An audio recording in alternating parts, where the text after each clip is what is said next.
Thanks to those joining me live and to those that be joining me on Archive D-Style Boxing. I'm being joined by the one and only Joe Habib from Ringside Reporter. Of course, we got Corey Lee boxing in the building. Make sure you subscribe to his channel, The Untouchable True School Sports Empire. How's it going, man? Make sure you subscribe to True School Sports here on YouTube and all that good stuff. First things first, of course, the 84th edition of the RoundTable. Let's go ahead and get this started here. A lot to talk about, but first thing is first. It's definitely the big win from the monster Inoue. Okay, now Inoue just blows Donaire out of what he surpassed my. I thought it was going to stop him in the 10th. He's like, you know what? How about I do it 8 rounds earlier?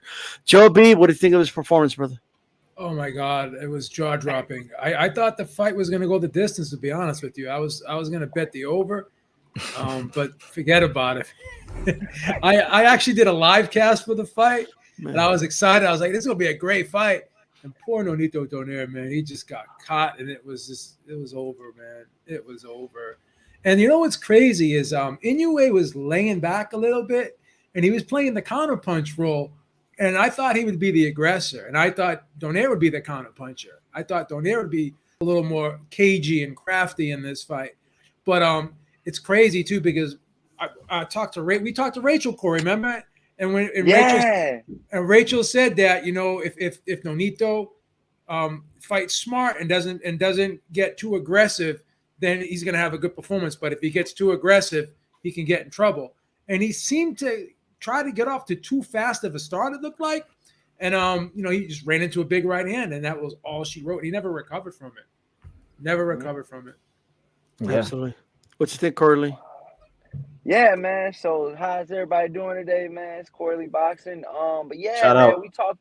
we talked to Rachel, the wife of Nonito Donaire, and she said a lot. I picked I think it was like a 7th round knockout. And, you know, I was off too. I was way off. I gave Donaire a lot of respect for this fight because I think he deserved it. I think in the first fight, he deserved a lot of respect because he broke. Rachel reminded me in Beeves that he, you know, Nonito Donaire wasn't just because I told his wife he took a lot of shots in that first fight. And I told her straight up, you know, I was blunt with her. I said, I think he took too many big shots in the first fight. I said that straight to her. And then that's how we got her on the live stream because Beeb instigated it. But you know, we got her on there, and you know, it was good. And I like what I seen out of Inoue. He was very firm on what he believed in. He was very firm on, you know, throwing his punches very cleanly, very crisp. He didn't miss a whole lot. And it was over, man, literally before you knew it. And I think it could have been over in the first round, but the ref, he got knocked down, I believe, right at the end. And as soon as he beat the count, the bell rung. So I just think that, you know, if it was a little bit more time, Inoue could have possibly finished Donaire in the first round. You know what I mean? So that's even more of a story right there, man. And I just think Inoue had to separate himself and distance himself from the legend and the great Nonito Donaire, but he is over the hill. And in so many words, I try to tell his wife that I didn't want to be disrespectful. I wanted to be respectful. But at the end of the day, I just really, truly think that Donaire needs to hang it up.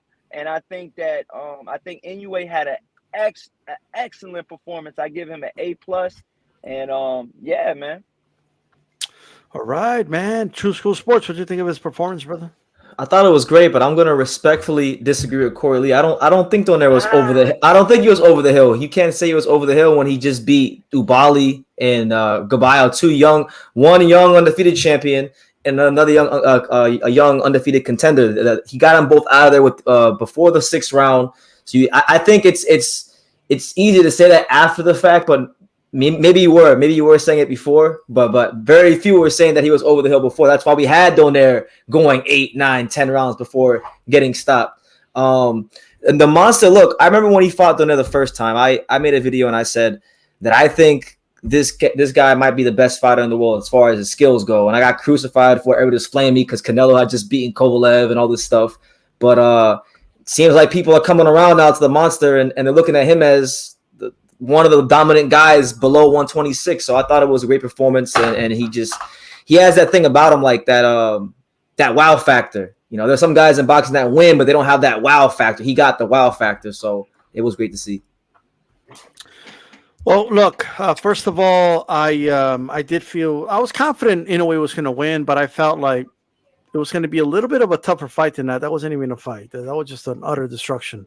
He went in there. He destroyed Donaire. Look, I'll say this. Donaire himself said he felt good, and he said he got caught up wanting to fight or whatever. And at the end of the day, you know, Inoue did his thing. He put everything together, landed some perfect counters, by the way, and just one of the, if not, I think being a good finisher is like a lost art in boxing. He's one of the best finishers in the game today. Okay, no need to Inoue, Donaire, that is. I'm sorry, not Donaire.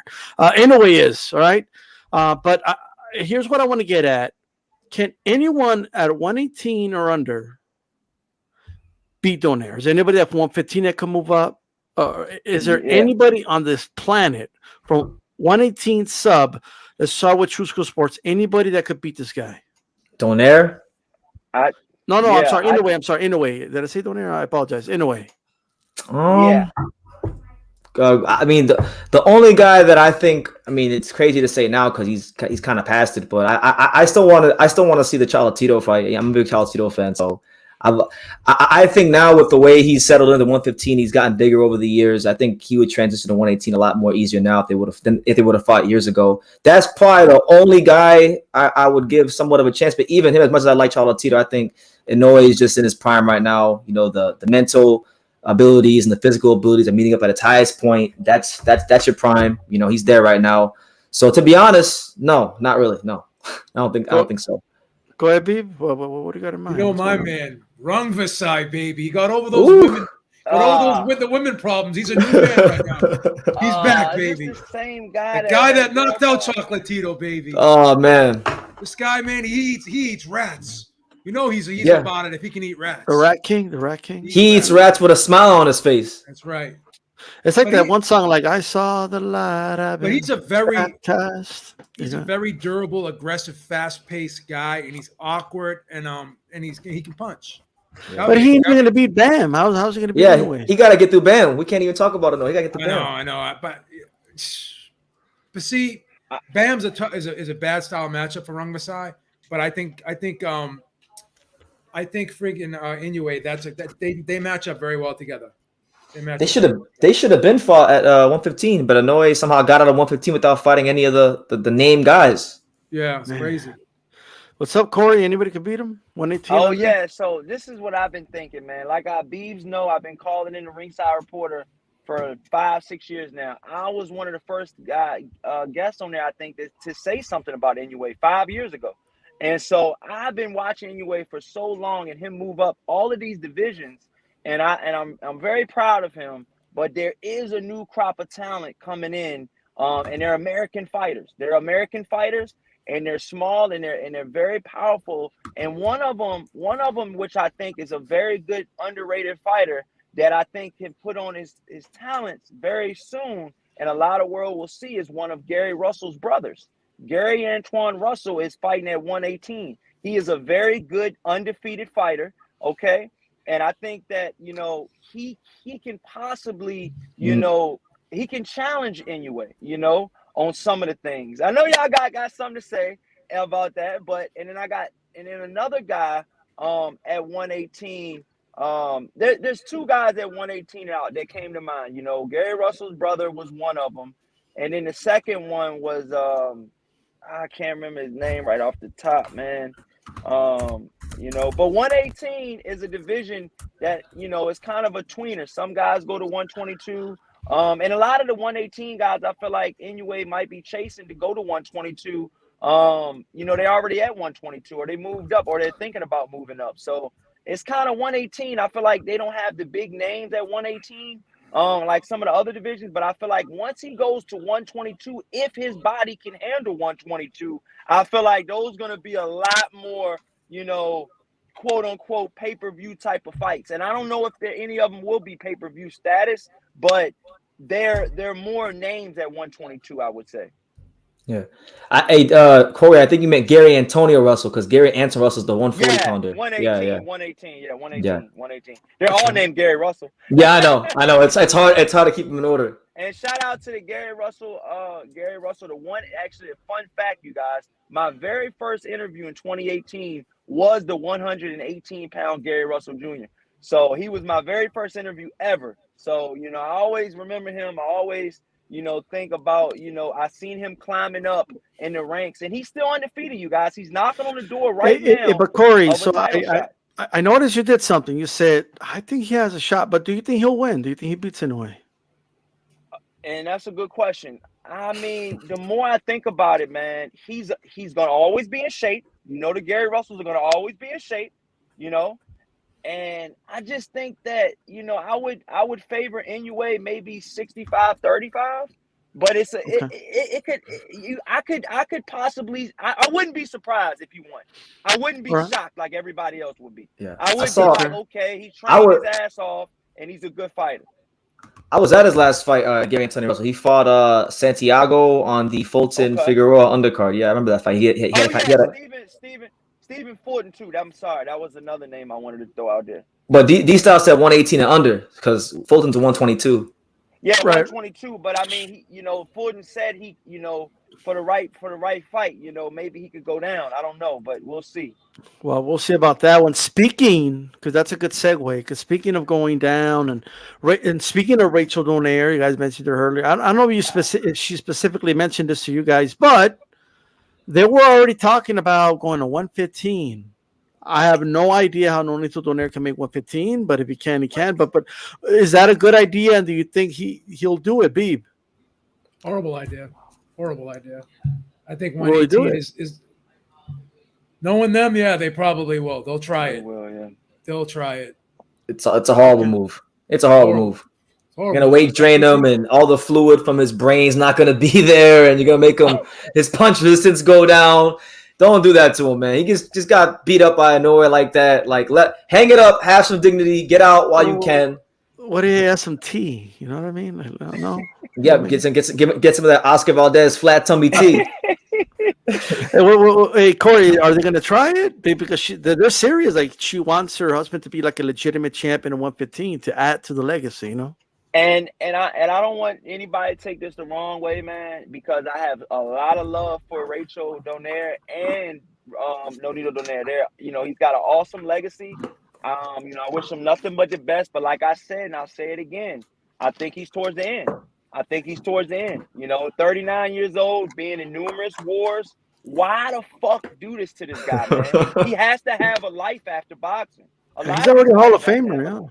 There's nothing more to prove. Fighters have to have a life after boxing, and I understand and I feel like just like Angel Garcia and Danny Garcia too. Shout out to Danny Garcia, got a fight coming up. But I think just like Angel Garcia, he's living through his son, and I mean he said it so many times. He's like, when my son gets in the ring, I get in the ring. I feel like there's similarities with Rachel Donaire and Nonito Donaire from the interview me and Beebs did with her. She is very hands-on. And she's like, he doesn't like to leave the room without me knowing where I'm going. She can't even go to the gym without him calling her and all of this. And I'm like, they're really, locked in at the waist, and I just feel like for her to say that he can make 115, I've never heard him say that. Right. You see what I'm saying? Well, she ain't the one making the weight, so it's easy for her to say. That's what I'm saying. Hey, by the way, shout out to her because, man, every panel she went to, everyone started saying Donaire's going to win. You know what I mean? Like, she was convincing everybody. You know what I mean? Like, oh, yeah, your husband's going to win. He's going to knock. Corey didn't say it. Corey didn't say it to her. Well, that's good. I didn't. No, there you go. There you go. Shout out to Corey standing 10 toes down. He didn't have a heart to tell her the truth. I bitched up. You know what I said? I said I don't want to put it. I don't want to make a prediction. I don't want to put any negative karma when you're going into this fight. I bitched up. I ain't gonna lie. Come on, you can't do that. All right. Hey, speaking of, because Fulton's name came up, so it's a good segue to check this out. Okay. The little thing we call the division around here. The little guys from 126 and down. Okay. Now I don't want anybody getting mad at me. Why'd you call them little? Like it is what it is, guys. Okay. But shout out to, I'm a big fan of the little guys. 126 and down. Okay. counting 126 and downward. So I just give me one name, and take your time, think about it. You know what I mean? We're going to start with Beeb. Beeb, who is the best fighter on the planet, 126 and down, the best? You know what? I'm gonna say Stephen Fulton. I think he's the most talented. I think he's going to be the toughest to beat. And if Inoue goes up to 122, I'm not so sure he beats Stephen Fulton, because Stephen Fulton is a slick boxer. He can move. He doesn't stand still for you. He's a very disciplined guy too. Doesn't make many mistakes, and he's got a great jab. He's just a very, very patient guy in there, and he knows how to dissect his opponents, man. He uses his range well, and he doesn't stand still. Doesn't get caught with anything stupid. He's just hard. He's a hard guy to hit clean too, really is. And he's got a good chin. When Figueroa got in his chest, he held his own on the inside too, which I was surprised with. I thought if Figueroa got close, I thought he'd be able to muscle him and bully him in there. But Stephen Fulton was able to hold his own in there, and he stood his ground. And he was rolling shots. He was catching and shooting, even at close range. So I think this guy is going to be a problem for all these guys, the guys who move up from 118. And when he decides to move up to 126, I think he's going to be a force up there too. All right. We'll also be joined by the one and only In the Ring with Christine. How you doing, Oh, Christine? snap. Hey guys. How are y'all? What's up, Christine? Well, we're just chilling, you know what I mean, Christine? You know what I'm going to do? You know, man, I'm just going to put you on the spot. That's what I'm going to do. I'm going to put you on the spot, and I'm going to ask you a question. Yeah, put me on the spot. So who is – all right, I want to know who the king of the little guys is. From 126 and down, all the way to minimum weight to featherweight, between those weight classes, who is the best fighter in the world today? In the world? Wow, those are best. words. In the world. On the planet. We on the planet. Okay. I mean, we saw what is it? Inoue, however you want to pronounce it, do some major damage last weekend. And right now he's still fresh on my mind, and I'm thinking, who can beat him? I heard y'all talking about Fulton, and a lot of people are saying that they believe that Fulton can beat him, and I don't know. I was very impressed. I mean, even from the first fight with Donaire to the second one, he has made major strides and improvements, in my opinion.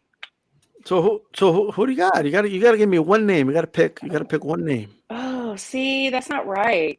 That's not right. You got to do it. You got to do it. Those are the rules. I mean, oh my gosh, the best in the world right now today. Who's the best? 126 and down. You got to give me a name.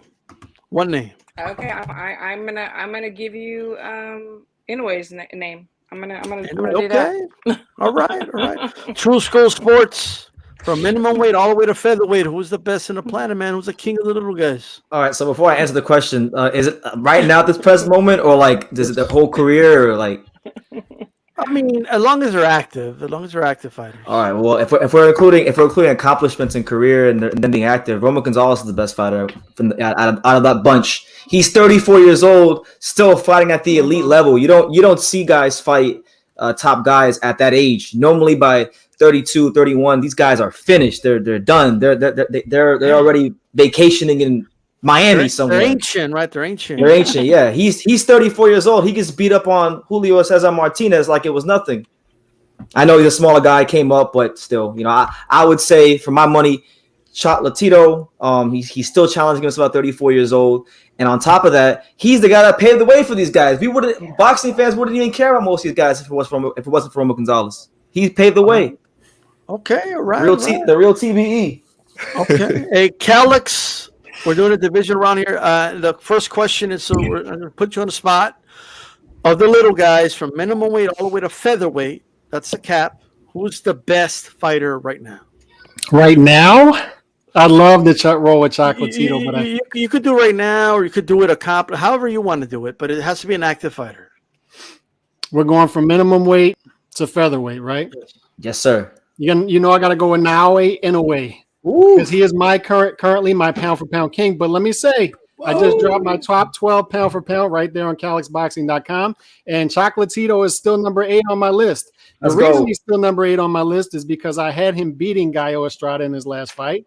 And I'm looking forward to that trilogy. So still high on Chocolatito. And by the way, I have 4 guys below 130 on my pound for pound list. You're seeing it's frustrating to watch, and I really pound this home on my channel, is you're not having enough fighters under 130 on these pound for pound lists. I think ESPN has 1 guy in their top 10 that's under 130. To me, it's inexcusable that they're ignoring how many divisions are beneath 135. Half of them. So they're ignoring half of boxing there. I think you have to at least have more representation. At least 33% of your list should be guys underneath 135. So you got some guys in these pound for pound lists, but not enough. And I have 4 of my top 12 are guys underneath 130, and I have Inoue number 1 right now. Okay, so you got Inoue's number 1. All right, okay. Shout out to everybody in the chat. By the way, we see you. Shout out to you guys. Corey, who's the best? Minimum weight to featherweight. Hey, shout out to Cali Boxing and the girl that just came on. Shout y'all out, man. But yeah, the 126 and under, I would have said Shakur Stevenson, but he moved up, as we all know, to 130.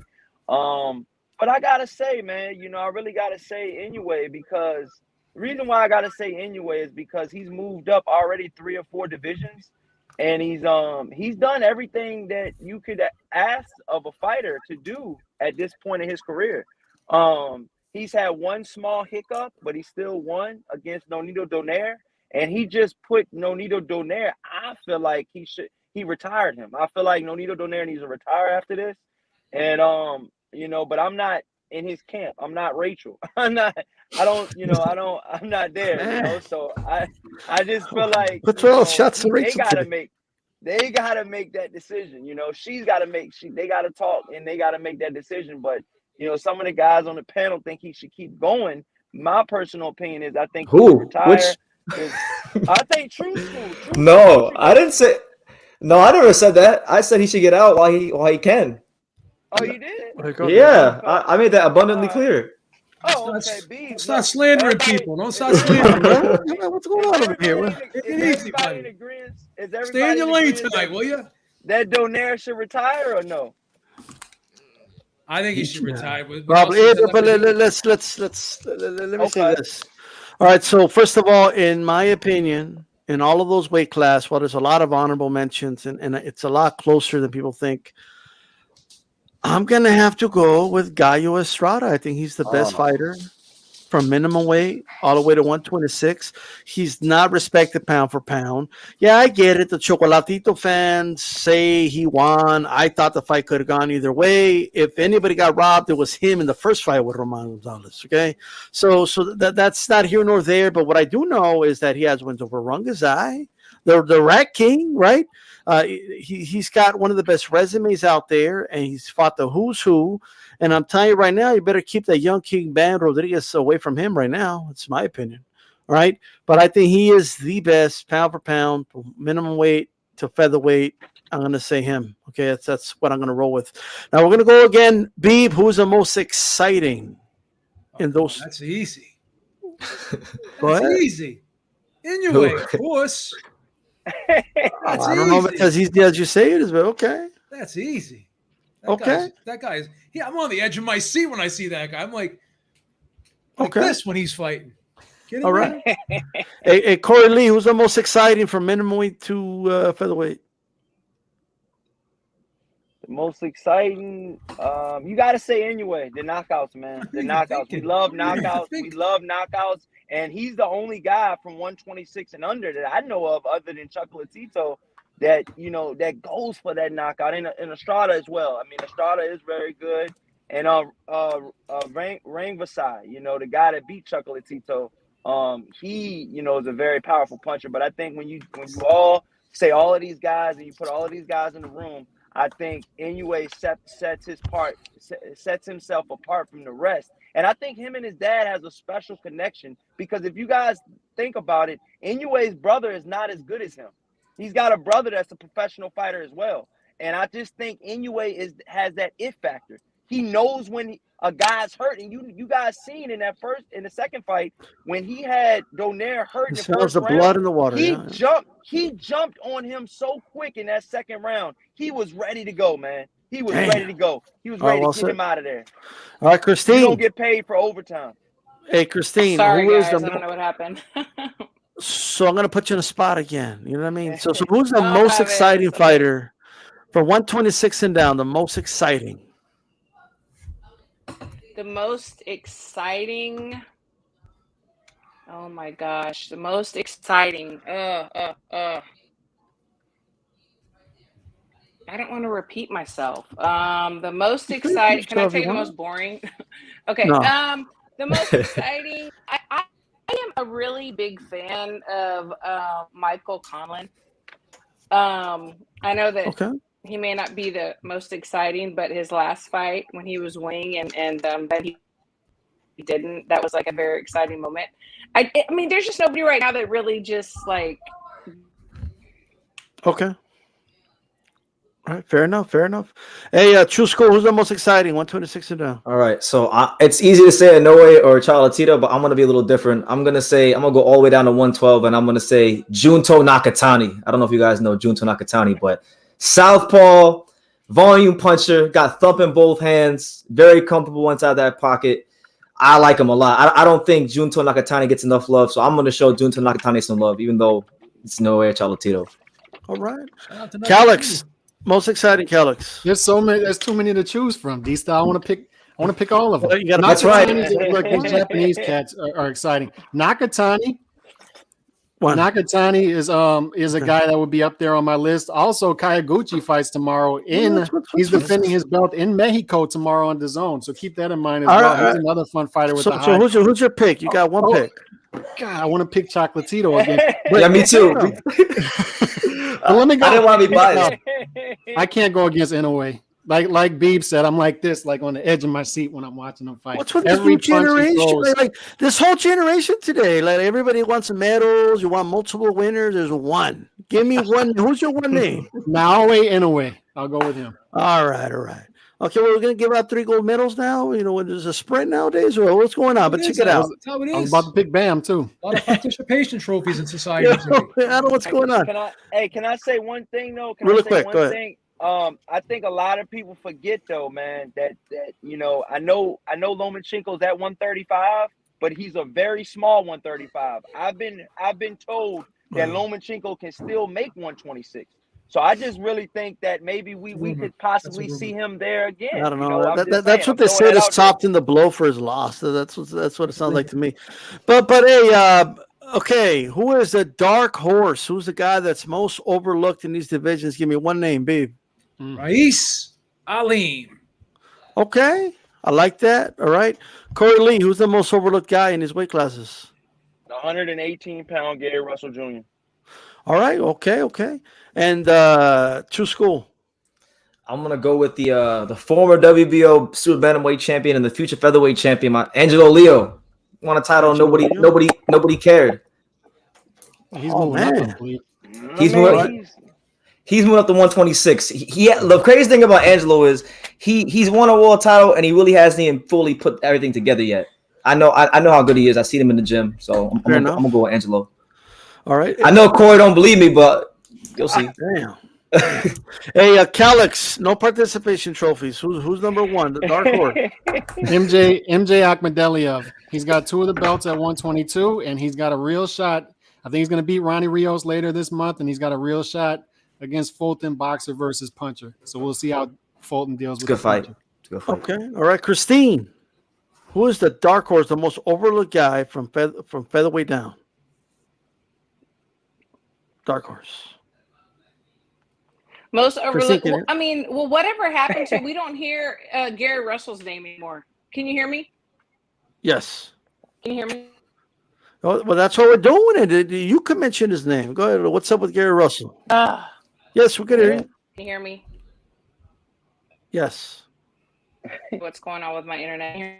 Hey, Christine, go ahead and try to try to reset your computer like all together. Okay. Like the whole thing. Yeah. Okay. Dial up. Yeah, she's gonna have to reset. So I don't know what's going on with that. Okay, with that said, look, to me right now, someone was being overlooked just a tad. And even though everybody knows who he is Ioka. Ioka is a really good fighter. He's not appreciated. You don't see him on top 5, top 10 pound for pound list, and he belongs there, like talent wise, and even in his own country, like he's overshadowed by Inoue, right? So I'm gonna say Ioka. All right. With that said, now you can give me all your honorable mentions if you guys want. Honorable mention for most exciting? For anything. Well, for most exciting, what about Kosai Tanaka, another Japanese fighter? Yes. He got knocked out by Aoka, but I mean, he's still young, still accomplished a lot in boxing. I think he's already 3-division champion. He was about to be 4 if he would have beat Ioka, and it would have been in like, what was it, 15 fights, something like that. So I like him. I like Kayaguchi that fights tomorrow too, and also I still think 115 is a Shark Tank. I mean, it's just an absolute Shark Tank. But I think a guy who has like his ceiling is so high as Bam Rodriguez. I mean, Bam. Yeah. The fact I still can't get over he's fighting Sora and VC in a couple weeks. I'm right there with you. I thought he was going back down. So he's going to stick around and fight at 115 against a guy that nobody wants to fight. Like, who does that? Who does that? So, I mean, he's a guy we got to be looking at for like 2 or 3 years down the line. Will he be a top 3, 4, 5 pound for pound guy? Like we say about Boots Ennis, like we say about Shakur Stevenson. Will we be talking about Bam like that? All right. So here's what we're going to do, guys. I want to talk about a name that has not been in the headlines for a while. Teofimo Lopez. He put out the hashtag 140 takeover. Other people are doing parodies, calling it the 140 fake over. All right. So look, obviously he's going to return to the ring against Campa. Top Rank obviously wants to put him in there for a confidence booster, it seems like to me. And but he came out on Twitter hard saying, "Oh, all these guys are fake. Nobody wants to fight me. I wanted Jose Ramirez. He wanted no piece of me." Robert Garcia immediately responded and said, "Look, if we were offered that fight, we would have taken that fight immediately. Right? Jose Ramirez would fight you." So that's interesting. Will Teofimo Lopez be successful at 140? Guys, let's start with Calix. Is it the takeover or the fake over? I don't know. I don't know if it's the fake over, but I dropped an article, calixboxing.com, shameless plug. The takeover part 2, the takeover 2.0 is not starting off well. The original was fantastic. The original was exciting, even in his loss, it was exciting. But Caddyshack 2, Airplane 2, Too Fast, Too Furious. These sequels dropped big time after the original, right? These styles. So I don't see the Terminator 2 2.0 starting off good. These style. Campa hasn't fought a 12 round fight yet in his career. I don't even think he's in the top 50 in the division right now. So when I see guys like Regis Prograis immediately come out and said, "I never got an offer." When I see Ramirez's trainer come out and say, "We never got an offer," I have to assume that all of this is cap and that they went through all of these names and ended up on Pedro Campa for some reason. So light touch starting off, getting his feet wet. But I as a boxing fan, I was told that the takeover 2.0 was not going to involve any tune-ups, that he was going to move directly up to 140 and start fighting top competition. But if not, we give him a little leeway in August. I want to see him bounce back in the winter against the top guy at 140. That's what I like to see. And whether he'll be successful or not, I don't know. His head just doesn't seem to be there where it needs to be right now. I hope he does get it together, though, because 140 is a fun division. All right. Corey Lee, takeover or fake over? Dang, man. Are you in between? You talk to him. What do you think? All right, man. With Teofimo Lopez, man, I'm glad we're talking about him because me and Beeves have went back and forth about this guy. I'm gonna be honest with you, Teofimo Lopez, and like Callie said in there, man, it's something up with his mental. Me and Beeves touch on it a lot, man. Mental health is a big thing. He said some of the most outlandish things when he took that L against Lomachenko, and that kind of, showed us, how does fighters, deal with the loss. Some fighters, it ruins their career. Some fighters, they're so much better from that loss. Look at Bernard Hopkins. One of his first losses was one of his first professional fights. And it's Nonito. and yeah, Nonito too. So it's just like, I feel like, you can bounce back off after a loss. And a lot of people are picking Teofimo Lopez to beat Kambosos in a rematch. He had a lot going against him in that first fight. So we do got to give him credit at some point that he did get to that level and he did beat Lomachenko. But my personal opinion about this situation is I think that I really think that he can do good at 140, but there's a lot of sharks at 140, man, and it's a lot deeper. I think 140 and 135 right now are neck and neck, man. They got some heavy hitters, man, at 140, but Josh Taylor is supposed to be moving up. So those titles are gonna be, for the taking. I'm not sure if one person is gonna get all of those titles. But I'm going to be honest with you. I think that Teofimo Lopez can bounce back. I think he can do what he needs to do to be a world champion again. My number one concern about Teofimo Lopez, though, is his mental health. Yeah. All right. True School Sports, talk to us, man. What do you think about this? Listen, I think that he will. The belts are going to fragment when Taylor vacates. He'll probably get put in, if he wins the fight against Campa, which he should, he'll get put in a fight against like a Liam Paul or something like that for the title, because Liam Paul was ranked number 1. He should beat the Liam Pauls of the world, because Liam Paul is a solid fighter, but he's not Teofimo Lopez. So I think he'll probably become WBO champion. But if we're talking about him being the dominant guy at 140, I love Teo, but I'm not sold. With him, out of all these young guys, like Tank, Ryan, all these guys, he got it all the fastest. And he lost it all the quickest. And he's very much a emotional guy. He feeds off the energy of the crowd. He fights when he's on. He fights with a lot of swag and confidence.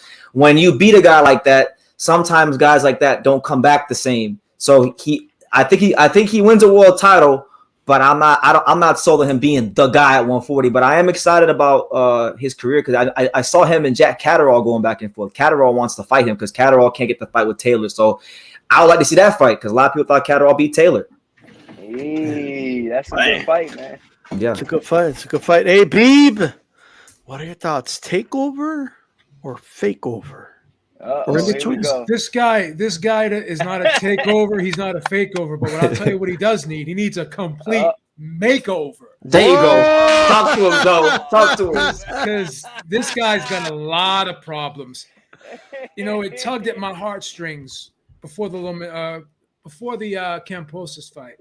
They were doing like a documentary on Teofimo Lopez, and he's showing, he's walking around his house, and he's giving everyone a tour of his house, and he says to the guy, there's my little son's room, and he's not with me right now. He's with his mom's, and I can't see him anymore.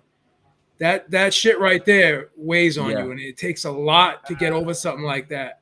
And when you listen to this guy talk, you read his tweets. To me, he sounds like he's crying out for help, right? There's a lot going on in that head right now, and I don't think it's right now. I think there's a lot of problems still swirling around this guy, and I don't think he's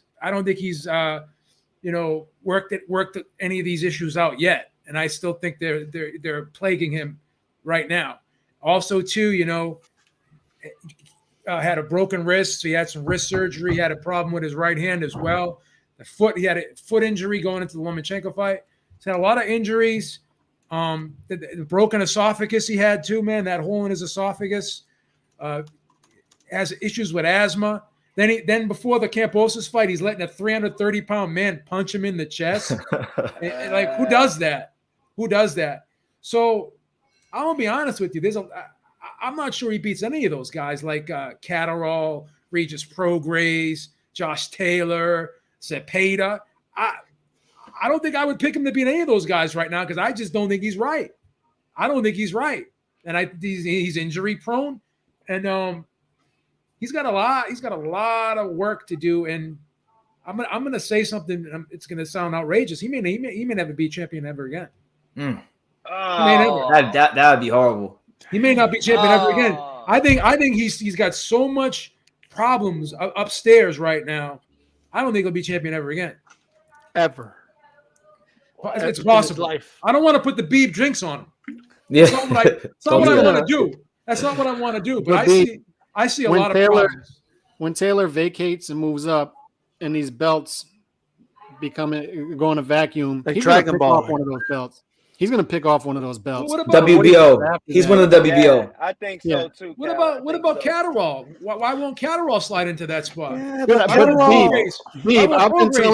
Beeb, I've been screaming this from the mountaintops for months now. D-Style is probably tired of hearing me say it. Like, why isn't Catterall being given a mandatory if Josh Taylor is moving up? Oh, and if that's a good Josh point. Taylor is staying at 140, how does Josh Taylor get away with fighting anyone not named Catterall?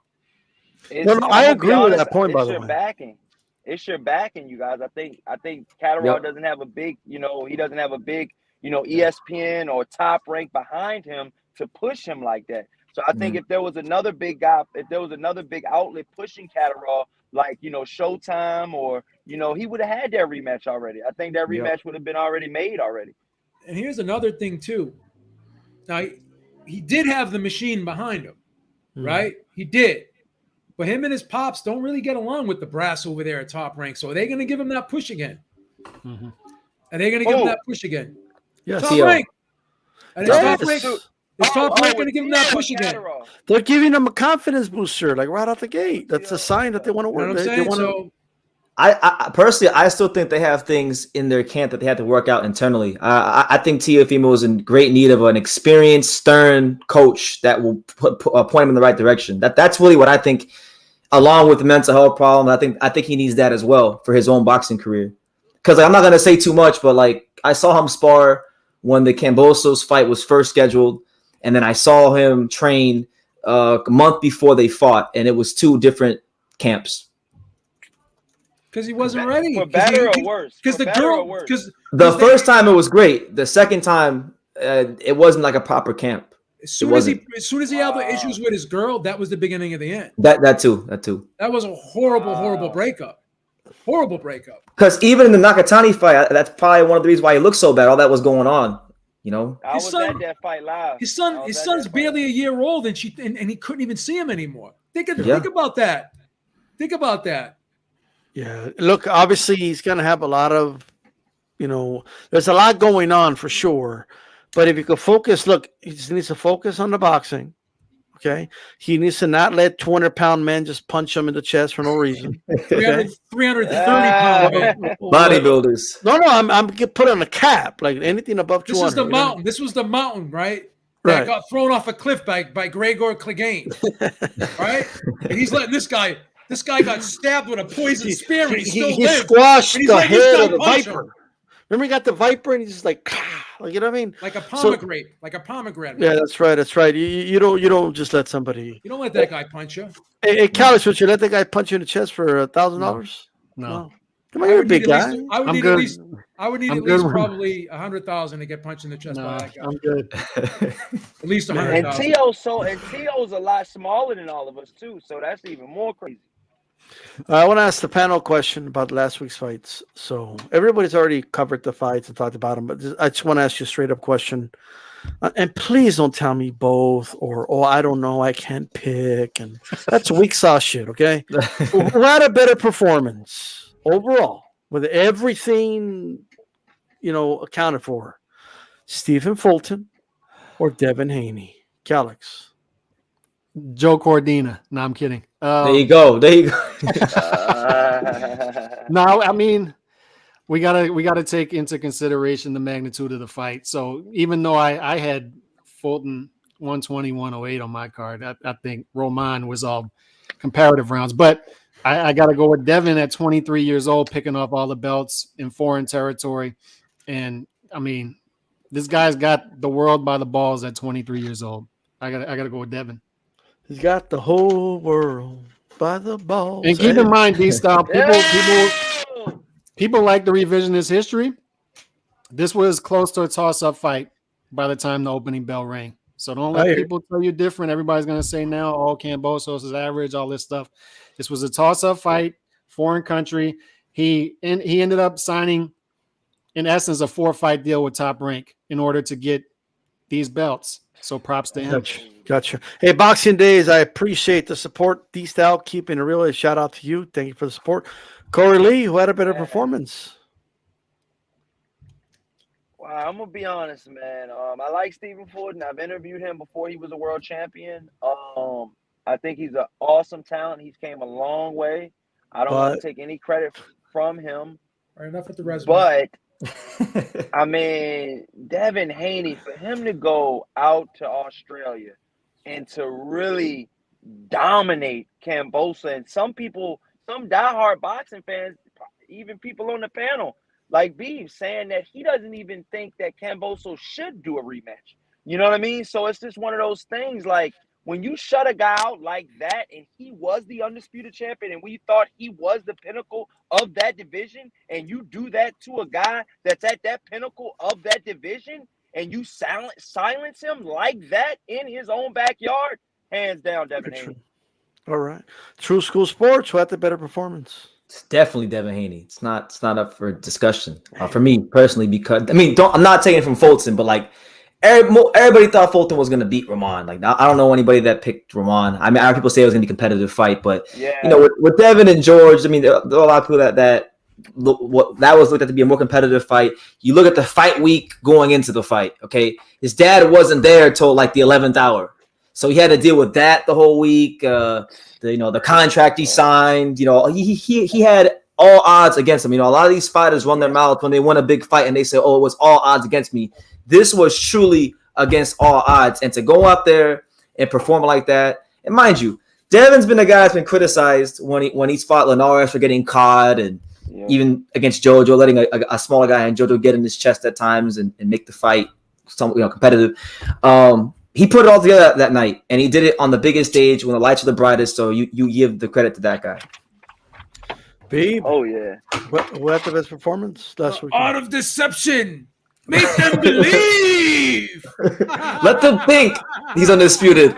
I'm gonna have to say Devin. Hey, Haney. come on with the lab, Beeves. Come on. I'm gonna have to say Devin Haney, man. All right, Devin Haney. It is nice decision prop, baby. Decision prop held for us, baby. Yeah, this dude. Good move. Haney with the decision prop.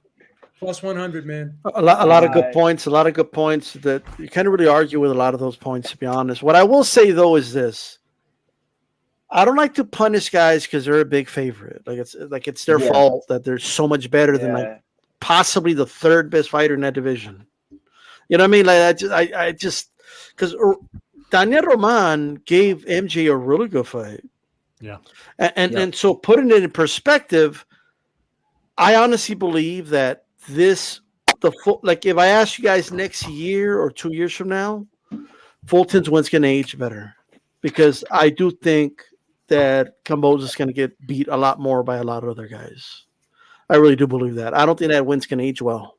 My opinion. Go ahead, Beat. Lomachenko. Who else?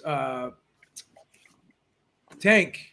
Even JoJo, right? Ryan Garcia. Who does Kambosos beat any of those guys? You heard what I said last week. I'm not, I couldn't get out of my head the Lee Selby fight and the Mickey Bay fight. And then, the Teo fight, even though, he won, it was still close. You know what I mean? So taking nothing away from the guy, but I don't know. I wasn't seeing it. I just wasn't seeing it. Absolutely. Well, that's just a quick question I wanted to throw out there. Look, De La Hoya is out here. I saw a story in Boxing Scene. He's blaming Eddie Hearn for the loss of Canelo. He's saying no one knew who Bivol was. Why would you put him in there with Bivol? He's stupid. He don't know how to promote. I wouldn't have done that. Like I don't know what. Like, look, here's what I'm getting off of this: De La Hoya's philosophy on promoting. I mean, is it correct, or is he arguing that it's a promoter's job to protect the fighters? Is that what he's arguing? And can that explain why we're getting Mungia against Jimmy Cowley? Because apparently what the lawyer is basically saying without realizing is that I protect my fighters. I don't put my fighters in there in risky fights. I just don't do it, and I have no idea why he's saying this out loud. Okay, so Beeb, I'm going to start with you, brother. Talk to us. Is it Eddie Hearn's fault? Did he make a stupid mistake in handling Canelo so far? He's saying it was stupid to put him in there with the Bivol. No, it was Canelo's fault for not taking the PBC deal. I mean, that was a better deal for him. But at the end of the day, De La Hoya is all about the best fighting the best, unless it's his fighters. I mean, that's what he said when he first became a promoter. I'm for the fighters. I'm for the best fighting the best. I want to make the fights fans want to see. But when he had Canelo, he was putting all those catch weight clauses and the rehydration clauses. Yeah. And as soon as Canelo left, you don't have any of those clauses. Let's be honest, and I'm just going to say this, and I don't care what anyone says. This was a guy that they felt was the perfect fight for them. Bivol. He was the smallest of the three light heavyweights. He was the lightest. Wasn't the hardest puncher. He's probably the least hardest puncher out of the three champions. He was the smallest out of the three champions. They saw all these things, and this was a tough fight, but it wasn't a dangerous fight compared to the Beterbiev fight and the Joe Smith Jr. fight, because those guys are big, strong guys that can punch. And, Joe Smith is a volume guy. Bivol's not really a volume guy. So I just think that this was just this turned out to be a hand-picked fight gone wrong, in my opinion. And I say that with all due respect to Bivol. I don't mean to disrespect Bivol at all, but I'm gonna be honest. I didn't see this coming. I know True Schools saw it all along, and I give him props for that. He saw it all along, but I didn't see it coming.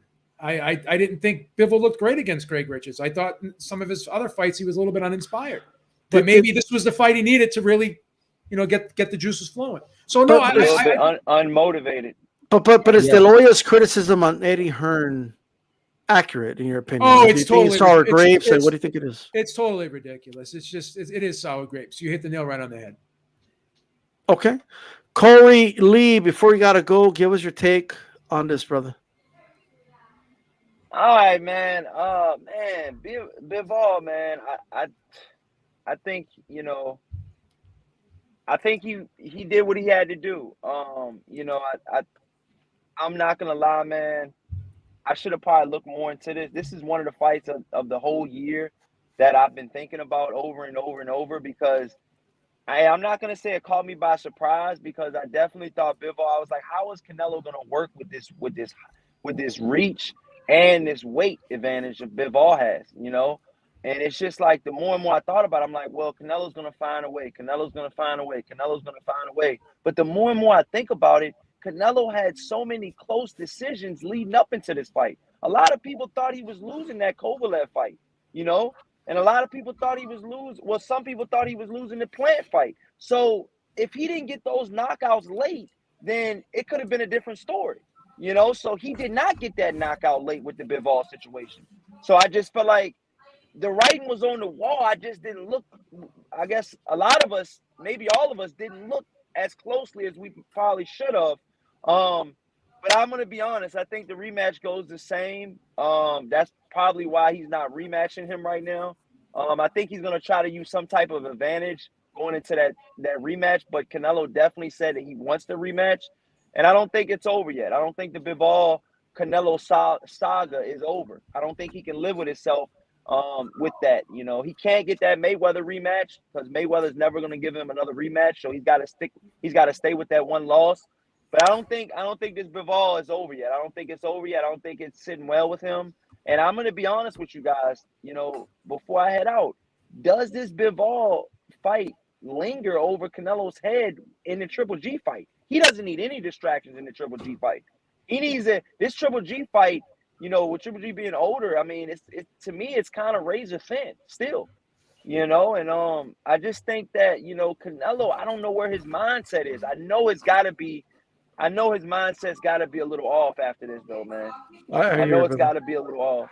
you know. So Hey, Corey Lee, I know you got to get going, brother. I want to thank you for coming on. Hope to have you in the future. You have a good one, brother. thank you so much, y'all, man. Y'all can follow me at Corey Lee Boxing on YouTube and Instagram.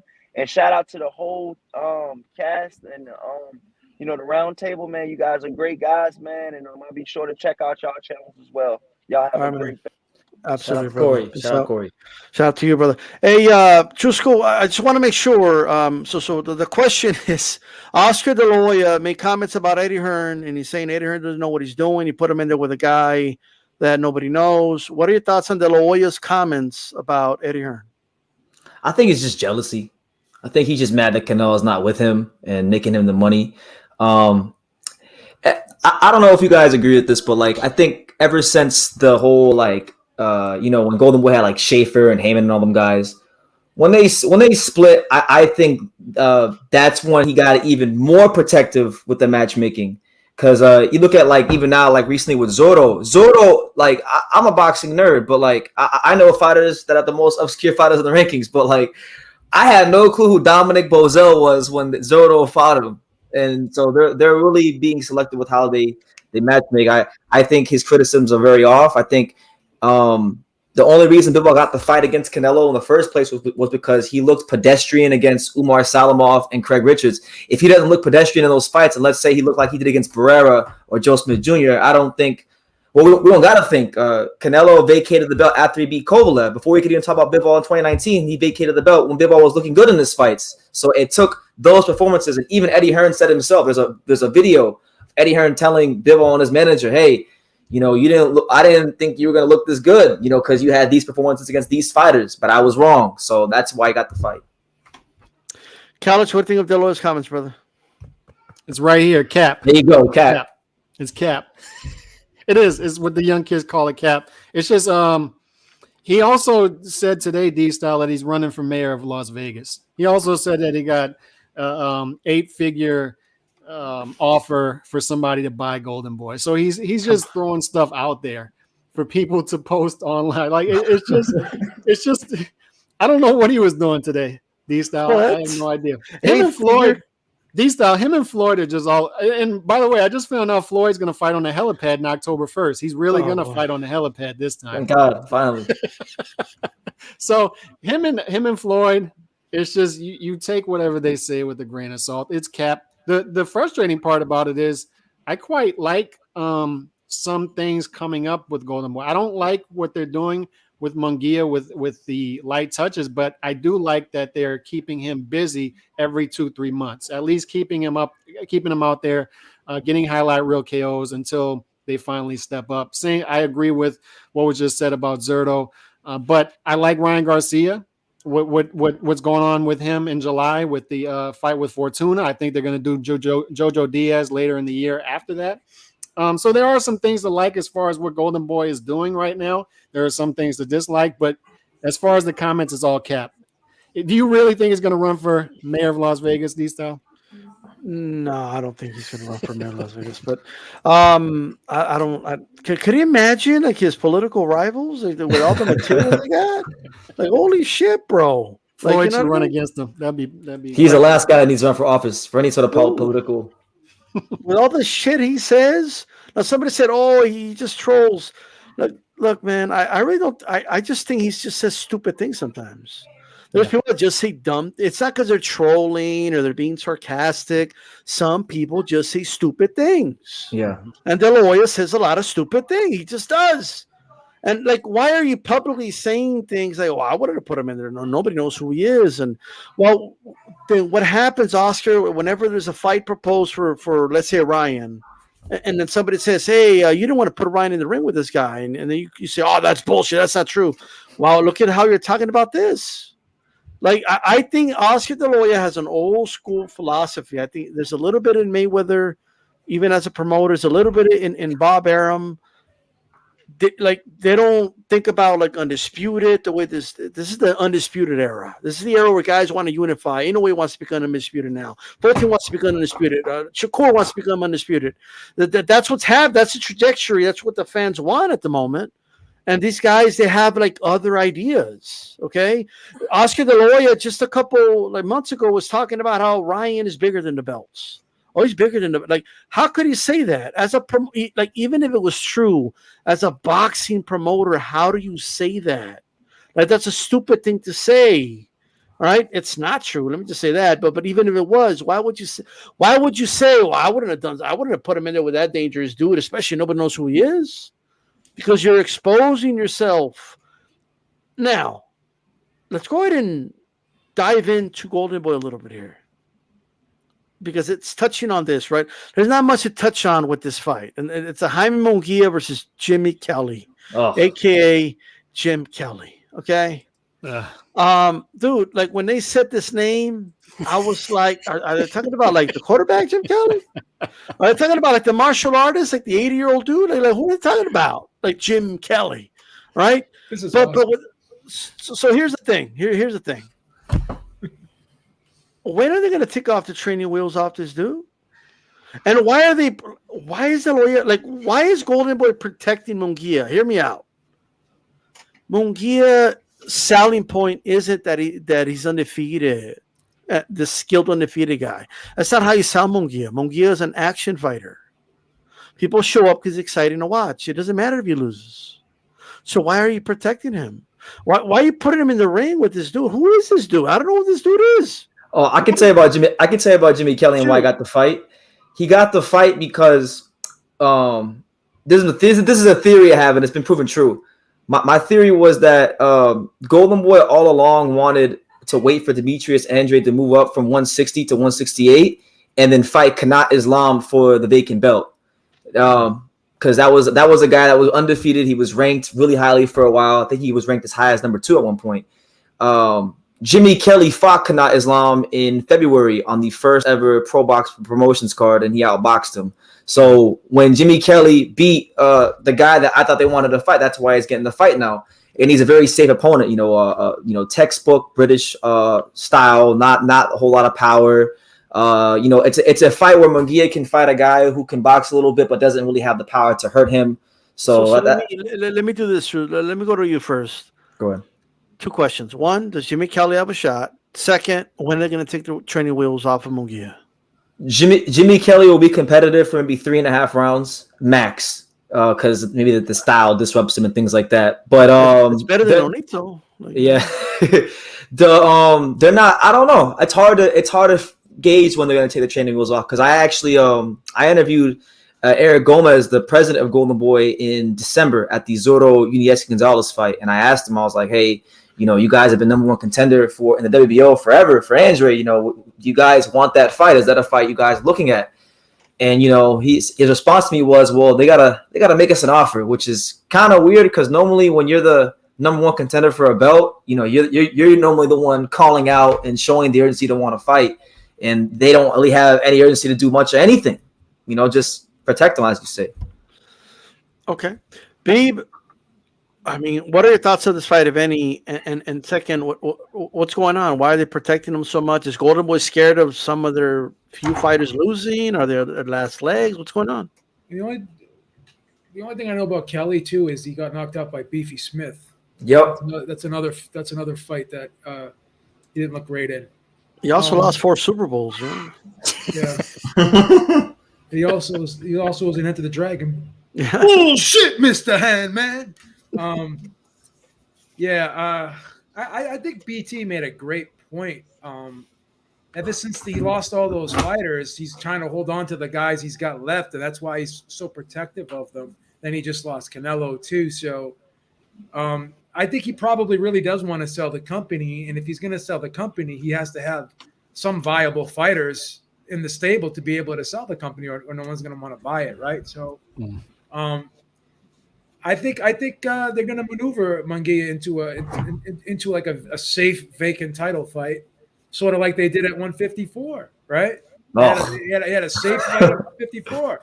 They wait for the stars to align perfectly, and then zoom, they slide right in.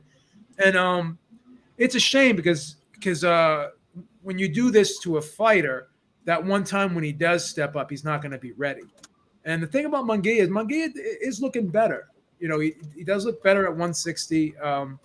His defense has gotten a little tighter. He's parrying shots better, and he's working off his jab a lot better, and he's straightening up the shots a little bit and putting shots together better. He's not like winging those one punches at a time anymore like he did at 154. And I think he did that because he was trying to get guys out of there because he knew he couldn't go, a long amount of period of time in the fight.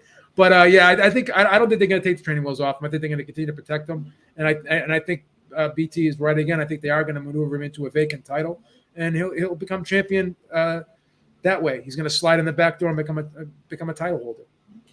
All right. Calix, when are those training wheels coming off? And do you think, because we know Jimmy Kelly has an arm, you know what I mean? Can he No.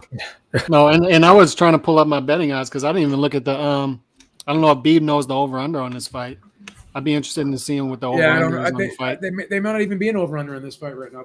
Because there's no value in picking Jimmy Kelly because he's not going to pull it off. But I'm also frustrated with what's going on in D-Style. You and I have been talking about this for a year? The draw to Mungia is that he's an action fighter. So Mungia loses 1, 2, 3, 4 fights. Guess what? We're still showing up. We just want to see the action, and he has a nice built-in fan base as well. So his fan base is going to be forgiving if he loses. We're all still going to show up. So that's the frustrating part about this when you start to see names like Kelly, Ballard, and old Gabe Rosado, Zaramita, Toriano Johnson, Spike O'Sullivan. And some of those guys are decent, but this isn't the resume that we want to see for this guy at this point. Like I said, the only ray of sunshine coming through that dark cloud right now is they're keeping him busy, right? They're keeping him busy, getting us those knockouts, highlight reel knockouts every couple months to keep him in people's faces. So I don't know. That's all I really got to say about it. I want to see the training wheels come off as well. They're gonna angle him in. We all see it coming from a mile away. They're gonna angle him into the easiest belt as possible, and they're all gonna stay away from Janibek for the time being. So if you're Janibek, you want to stay busy as well. Hey, by the way, yeah, absolutely. But by the way, and this happens. I don't know why people do this. Like, look, AHDZ, right? And you're entitled to your opinion, and keep putting it in the chat. But like, you're bringing up Tank's name, right? Now I know why you're bringing up Tank's name, but what does that have to do with what Mungia is doing or not doing? When we criticize Tank Davis's resume already, we've already done that, yes, right? But if the defense is, well, he does it too, right? That's not a good defense. Okay, a good defense is no. What you're saying is not true. Jimmy Kelly is an exceptional fighter. You just don't know who he is. Look, this is his resume, and this is why he's a great fighter. It's not. Oh, but look at Tank. Tank fought Raleigh, and what? Well, what about it? We talked about it when that fight happened. Oh yeah, well, back in the Ray Leonard didn't fight anybody in his fourth fight. You didn't say anything then, Beeb. Well, why didn't you say anything about this fourth professional fight? Like, what does that even mean? Like, look, at the end of the day, we're talking about Mungia. It's just like, let's use Tank as an example. Tank was asked, when are you going to fight these top guys, right? His answer was, well, none of these other top guys are fighting each other either. That was his answer. If your answer is, well, he's doing it too, then that means you're doing it. So like, that's what that means. You know what my mother used to tell me? Yeah. If Jimmy jumps off a bridge, you're going to follow him off the bridge. I mean, just because someone's doing something wrong, does that mean you're going to do something wrong too? Imagine being a boss and you ask someone, why did you come in late today? Well, so-and-so came in late yesterday. All right, so we'll let everyone come in late then, and we'll just never stop it. We'll just keep going on this vicious cycle of everyone just doing whatever they want to do. That's not going to solve the problem. That's the issue with this community. I'm talking about the whole ITBC. One fighter gets criticized for something, or they're doing something. Yeah, well, that fan base didn't say anything about when this guy was doing it, so I'm not going to say anything when my guy does it. Like that's just stupid. All right, gotta keep that same energy for everybody. This ain't the channel. Energy. This ain't the channel to be, And by the way, just to follow up, there are no betting odds for Mungia fight this weekend. That's how wide this is. There's no line. That's crazy. There's lines for other fights. There's lines for the Brown fight. There's lines for Berlanga. You know what the line is? He's a minus infinity, Calix. There's lines in Oscar De Loya's apartment right now. I mean, it's everywhere, ladies and gentlemen. But with that said, I just wanted to make that point. And then Sal Alvarez in the chat, by the way. It would be nice if you just came in as yourself, guys, but it benefits me. I would do the same thing. Okay. But hey, it's not about that. It's not about, if I was a fighter, would I do the same thing? I'm not a fighter. I'm a fan, and I want to see the best fights, right? Yep. If I was a promoter, I would do this. If I was a manager, I would do okay. But you're not a manager. If you want to be a boxing manager, go be a boxing manager. Though I've said that it's not fun. Now. The promoters, managers, network execs have done a great job of propagandizing boxing fans into speaking like promoters, managers, network execs. That's not who we are. We're supposed to push back against all that and speak as boxing fans. People root more for the promoters now than they do the fighters. Right. They say, Al Haymon, PBC, bring you the best fights. Free boxing for all. Yeah. I hear you, AG. I'm not saying you said that. I'm just saying there's nothing more expensive than free. Yeah, right. all I'm saying is a good defense for a fighter is never. Well, this guy did it too. Okay, like point blank. It's just you just can't do it. You can't break the law and be like, whoa, Mr. Officer. What about the one guy? He did it. You didn't arrest him. Like that just doesn't work that way. You know what I mean? But with that said, so I don't think anybody's going to pick Jimmy Cowley, right, to win this fight. No. Trevor Bryan's going to be fighting Dubois for the Reggie belt, the WBA Reggie belt. All right. Are you pumped, Cowley? Are you pumped? Are you excited? No. It's for the World Championship, the heavyweight championship of the world, bro. Don't sleep on this fight, Calix. The world, Craig. Don't sleep on this fight. On it. I'm sleeping on Dubois easy. And I don't know. Easy. Did you easy, Beep? But did you see? Speaking of Oscar today, did you see Don King's performance yesterday? I mean, that was grade A stuff. So I'm not excited about. I like Dubois easy in this fight. Easy. Dubois easy, okay, and you're not excited about it. You're not sold by the Don King, paint posters that no. Like I don't know who makes his posters. Please, hey, hire me, brother. Okay, like I don't know who Don King pays to make those posters. And the over under these stuff for this fight is 3.5, priced evenly. So they're saying that Dubois is going to win in the first 3 rounds, which I agree with. We're taking the over. I'm taking the over. Big time, BT. We know what's going on. Talk to us, True School. So talk to us. Are you excited for this fight? I'm excited for this fight partially because I'm covering the fight, so I'm going to be there. It's in South Florida, so we don't get a lot of big, notable fights, if you want to call this that. We don't get a lot of notable fights, so when we get a good heavyweight fight, of course I'm going to be excited for it. Does it feel like a heavyweight championship fight? Does that feel? Because it's a Reggie belt, but no, it's a regular. It don't really feel like a big heavyweight championship fight because when there's a big heavyweight championship fight, all the eyes of the boxing world are on that fight. So that's not the case this week. Some people are going to watch Berlanga, some people are going to watch Mungia, but I am excited about it. More than most because I've had access to both camps. Like I was at Mundo Boxing Gym today. I saw Lawrence Ticola used to do some sparring. I saw Daniel Dubois, not spar, but do some training today. And I saw Trevor Bryan, who I've been covering for like 7 years because he's from the area. And I'm not going to really get too deep into what I saw yesterday, but like the guy did some things in the gym yesterday I've never seen him do, which got me excited for the fight. Now, I don't know if he's going to do in the gym what I saw in the gym in the fight, but I'm definitely taking the over. I'm taking the over. All right, you talk me into it. I'm going over too. I'm taking the over because Trevor Bryan, I know he hasn't fought anybody really good, but he's a relatively fresh heavyweight. He's had a lot of top sparring over the years, like Luis Ortiz and other name heavyweights. So he may not be a experienced fighter so far as like the fight he's had, but he's gotten rounds. He's not really taking any punishment. And we saw when Dubois got punched in his mouth in the only tough fight he really had, he folded. So I think the fight's a lot closer than people think. I'm not making a prediction, but I definitely think it's going to be a good scrap. Okay, all right. This is the regular belt, people. What does that mean to you, by the way? I'm just curious. And are you excited for the fight? I'm excited for the fight, and I'll tell you why. Talk to him, Beeps. Because whenever you got a fight that people just say, oh, well, Bryan's just going to get steamrolled. Bryan's not getting steamrolled in this fight. He's not. Bryan, you look at the Stavern fight, you say, oh, it took him 11 rounds to get Stavern out of there. But here's the thing about Bryan. Bryant is another guy who likes to take his time. He's a patient guy, throws the jab a lot. But the jab has a lot of different purposes for a guy like Bryant. He uses it to fend guys off, uses it as a defensive weapon.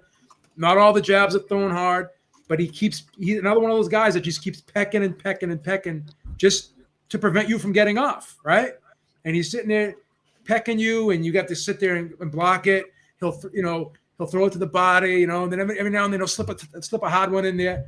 One bad thing that he does though is when he brings it back, he kind of brings his hand like this instead of just like throwing it and hooking out like when it's out there. He brings it back like midway, and then he hooks it. You know what I'm saying? And because of that, sometimes you can get caught with the looping right hands over the top, which DeVerne hit him with in the second, third rounds in that fight. But he recovered well. But he's so busy, and because he's just looking to just touch you and set you up, and then he sneaks the hard shots in there off of the touches. A lot of those touch throwaway punches that he throws just to open you up. He can be a very crafty guy, right? And Dubois throws everything hard. Yep. His jab is like a friggin' steamroller, right? And another thing that I don't like about Dubois is he throws that right hand wide, right? Whereas Bryant throws it nice and straight down the pipe. So, Dubois has been a guy who's had it easy. And then as BT so eloquently put, when he did have it tough, couldn't rise to the occasion. So if this fight does go past 6, right? He's away from home now. He's in New York, right? He's out of his comfort zone. Florida. He's in Florida. Excuse me. He's in Florida. My fault. What's his name is from New York? Isn't Brian from New York or something? Brian's from New York, but I'm saying like the fight's in Miami. Yeah. That's why I kind of got it squared. The fight's it's in the East Coast. It's in the East Coast. No, it's in Florida. I apologize. Thank you, BT. So the fight's in Florida. He's away from home, right? So it's going to be he's going to have to adapt to a new surroundings. I think this is the first time he's fought outside the UK, if I'm not mistaken. Second Time. Okay, it's been a while, right? No, he fought November or October. Whenever Jake Paul fought, had that card in Ohio. Okay, he was on that card. So Undercard, yeah. Okay. Thank you, BT. I got my fact check here. Yeah. I brought him. That's why I brought him on. Yeah. So second time, right? And this is going to be a little bit more difficult than the Jake Paul undercard fight, right? Mm-hmm. So I think Bryant's live. He's a plus 650 here, and you have to favor Dubois here. But again, if he doesn't knock out Bryant, right, and the fight goes late, and Dubois starts to huff and puff in the second half of this fight, Bryant can make the fight very difficult for him. Yeah. Hey, two things. Don't be surprised. Bryant may stop Dubois late. I'm gonna favor Dubois here, but I'm you know what? It ain't gonna happen. But I'm putting a little value play on Bryant here. I think Bryant's live. Let me just say this, Callie, then you'll go. Brian's gonna go in 2. He's gonna go to 3. Okay, he's gonna knock this dude out. I might just put my post fight like after the show and I just have it out and ready. Wow. Let me just say, he's gonna knock this dude out, bro. He's gonna knock him out. Okay, is this fight going to be more competitive than people are thinking? It's not. Yes. Right? It I'm is. telling you, it's not. It is. You know what's up. It is. It is. All right. Well, look. Okay. We'll see. We'll come back when the fight is done. Come back. It's cool. But let me come back next week. I'll come back next week. The stew's still cooking. Hold on, but check it out. So, first of all, Dubois is gonna knock this dude out in under 3 rounds. I'm predicting 2 rounds. It might happen in the first, actually, because I just don't see Bryant stopping the assault. I just don't. Okay, I'm just saying. I don't blame you.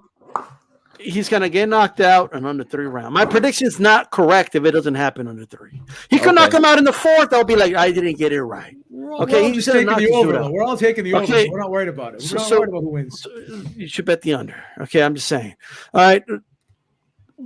All I know is this. Okay, Dubois is going to become the regular, champion of the world. I just want to know what that means to you guys, right? Chusco, what does that mean when you hear that? The regular champion of the world. It means that in the eyes of the WBA, that the winner of this fight could potentially get the winner of AJ Usyk in the future.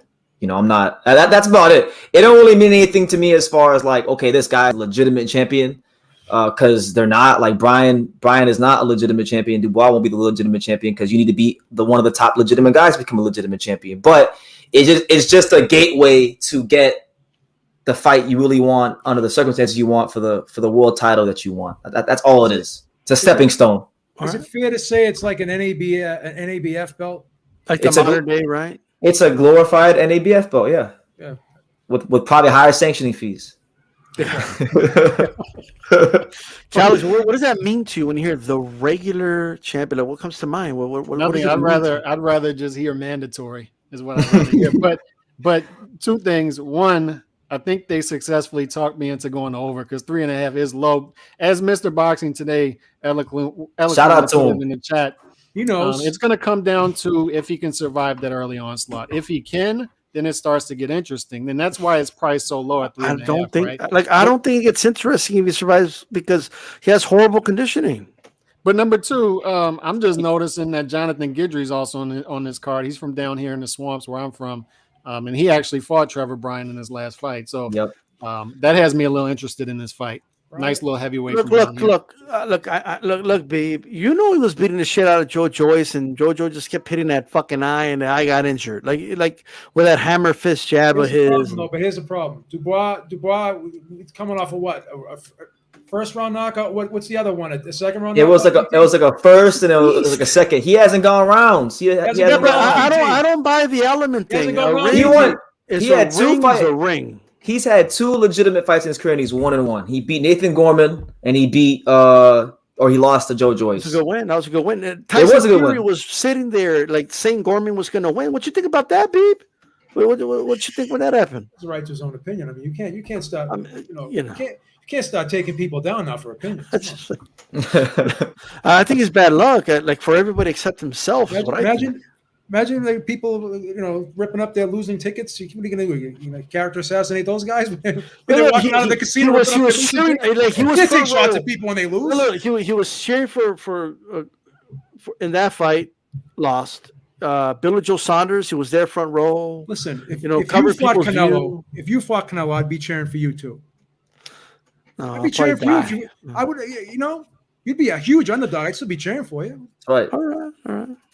You gotta stick behind your guy. Hey, but check it out. Berlanga is going to return against Angulo. Oh Lord! Will he get a knockout? Well, first of all, if you think Angulo could pull it out, let me know. But will he get a knockout in this fight?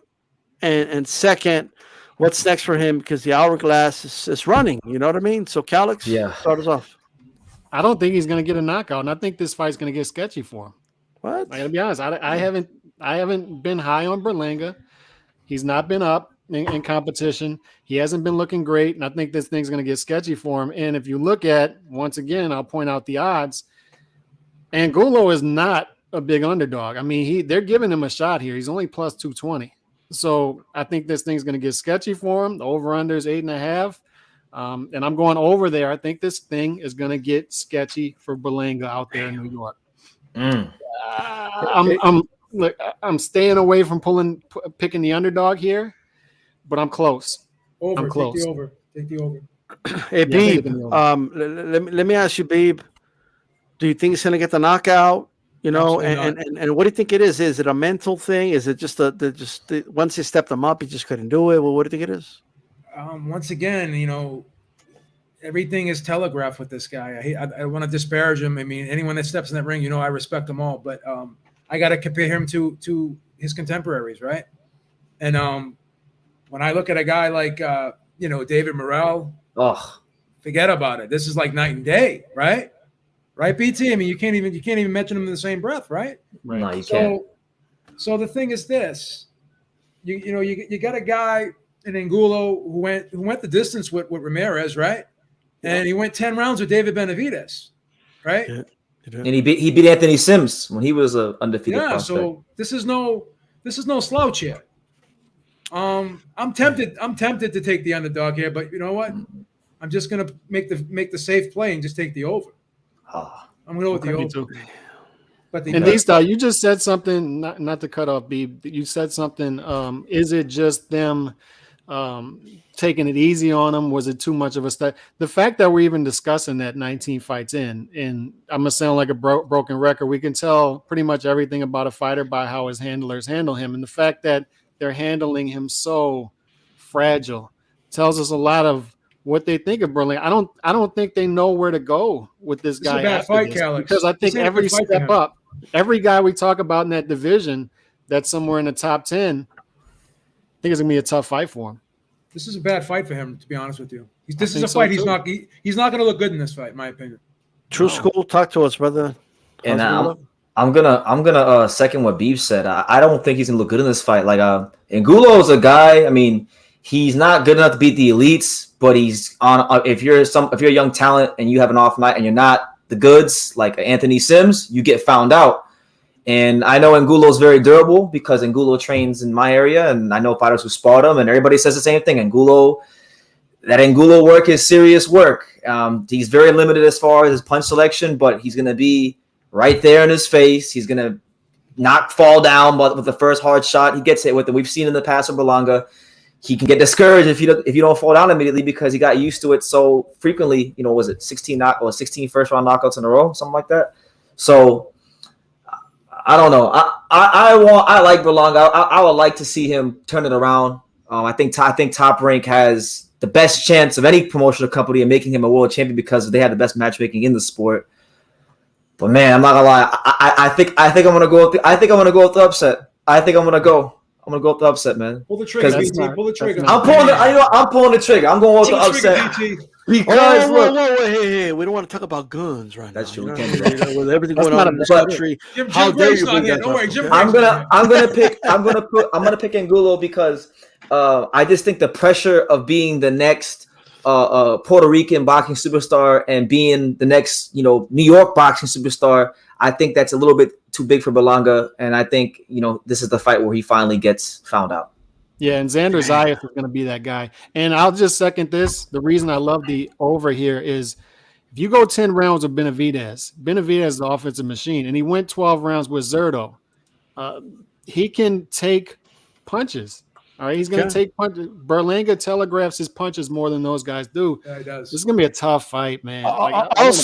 We keep it real. Like if Berlanga fought those two guys, those could likely be his two losses as well. Yeah. So it's look, I do think this is a sleeper fight.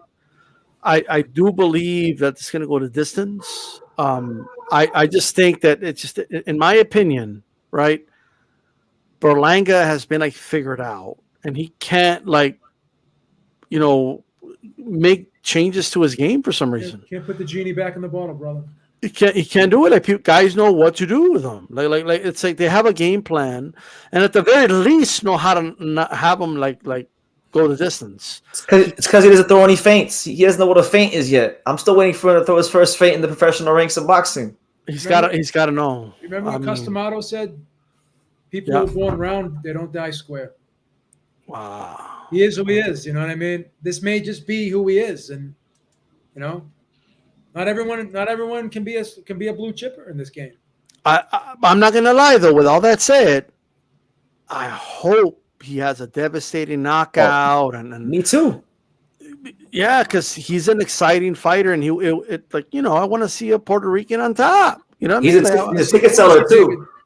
I want to see David Morrell get his shine, man. I want to see this guy. Yes. Well, if he gets this knockout, we can get Morrell, Berlanga in the ring. No, we're not getting Morrell versus Berlanga. The Top Rank's not going to let that happen. No, crazy? Probably not. Top Rank won't even let him fight Jesse Hart. How they let him fight I can dream. I'm allowed to dream a little bit. That's true. That's true. Be optimistic. I could be optimistic, but you never know. Yeah. Now, if he gets out of this, if Berlanga gets out of it by the skin of his teeth, right? I mean, Top Rank's probably going to cash him out or something, I think. In my opinion. You think? Yeah, I believe so. They're going to try to get him a fight that he's probably not going to win and maximize whatever amount of money they can make out of him, in my opinion. I don't think they would have to if he could just show a little bit of the development. I think they could protect the hell out of him. Look, I'm not against him taking his time or whatever. This is actually a pretty good fight, so we're going to see what happens. I'm looking forward to the fight. Really quick, shout out to Christina Cruz, friend of the show. She'll be on that fight card as well. Xander's eyes had to pull out, so yeah, absolutely. Usyk versus AJ. It was pushed. It's been pushed, or at least allegedly it's been pushed to August, according to badletfoot.com. Will this give AJ enough time to work on a game plan with Robert Garcia? Babe.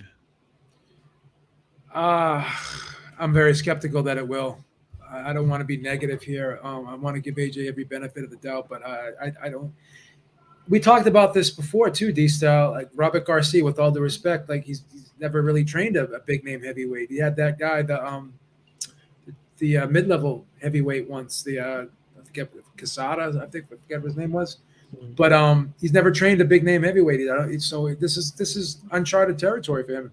So I think the whole perception and the game plan and the thought process going into this fight that AJ is just going to be more aggressive and that's going to be the answer.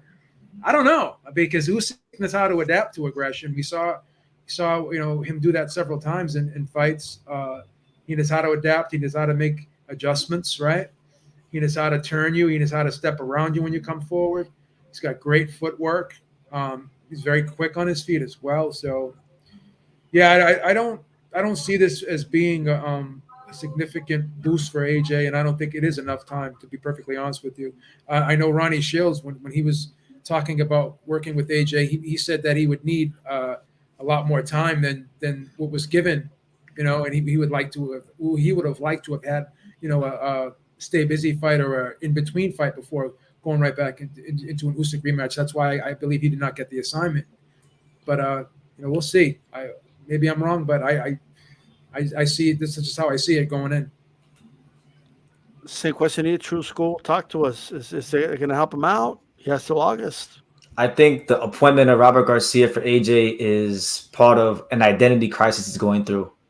I listen, not every trainer, just because you train some guys at 135 and 140 in these weight classes, lower, smaller fighters, training at heavyweight's a whole different animal, and not everyone can train heavyweights. I think Anthony Joshua is trying to reinvent the wheel by hiring Robert Garcia. And when you're this deep into a career, you can't reinvent the wheel. The most you could do is tweak some things and maybe focus on a specific area of your skill set on improving it to give yourself the best chance to win. I thought of all the guys that we know he spoke to, because we know he spoke to Virgil Hunter and Ronnie Shields and all these kind of guys and Robert Garcia, I thought he should have went with Ronnie Shields. I thought that would have been the best fit for him, a guy that's trained heavyweights, a guy that would just get him to do the basics and focus on the basics, and then work on his mind. Really work on the mind. That's really what it's about. AJ has things in his style that could give Usyk some problems. It's more so the way he applies it in the ring. That's what he needs help on. It's not the trainer. It's the mind. He needs a trainer that's going to be able to get into his mind. I don't know if Robert Garcia is that guy. We'll see, but I think Usyk's going to beat him again. All right, Beeb. You went to me already. Oh, Calix, go ahead. No, I think a guy is who he is at a certain point. I think there are many more examples of a fighter changing trainers, and once he gets hit, he reverts right back to who he was right before. But there are certain examples of, you can go with Cotto going with Freddie Roach late in his career, of certain styles, chemistry working out. But this is not a game plan move.